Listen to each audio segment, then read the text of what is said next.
કરજણના કાસમપુરમાં તંત્રની બેદરકારીનો એક નમૂનો સામે આવ્યો છે। તંત્રએ સીલ કરેલો સસ્તા અનાજનો જથ્થો સડી ગયો છે। કાસમપુરના સરપંચે સડી ગયેલા અનાજના જથ્થાને તાત્કાલિક દૂર કરવાની માંગ કરી છે, તો કોર્ટમાં નિકાલ ન આવતા અનાજ સડી ગયાનો દાવો કરવામાં આવ્યો।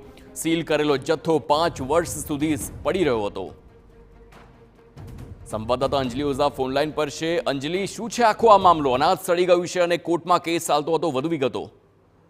જેવી રીતે વાત કરીએ કે પુરવઠા તંત્રની બેદરકારીના કારણે ગરીબોના કોળિયાનું અનાજ સડી ગયું।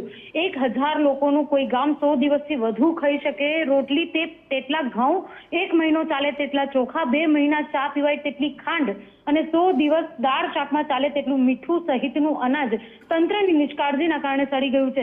ઉલ્લેખનીય છે કે કોરોના કાળમાં કરજણના કાસમપુરાના ત્રિકમભાઈના વાડાની ઓરડીમાંથી સરકારી સસ્તા અનાજનો અનધિકૃત જથ્થો ઝડપાયો હતો, જેને લઈને પુરવઠા વિભાગ નાયબ મામલતદારે 2 વ્યક્તિઓ વિરુદ્ધ ગુનો નોંધ્યો હતો। ત્યારબાદ કેસ હાઈકોર્ટમાં ગયો, ત્યારે 5 વર્ષ સુધી આ કેસનું કોઈ નિરાકરણ નહીં આવતા ગરીબોના પેટમાં જવાનું અનાજ જે સીલ કરી દીધેલું હતું તે જગ્યાએ પડી રહેતા સડી ગયો છે।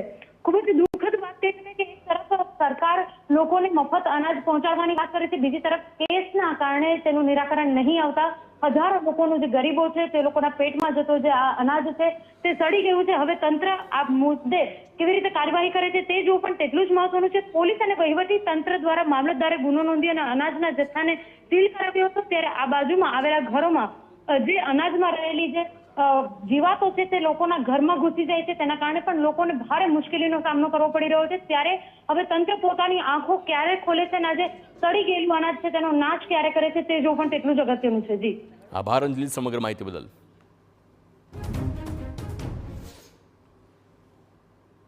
રાઠોડ છે।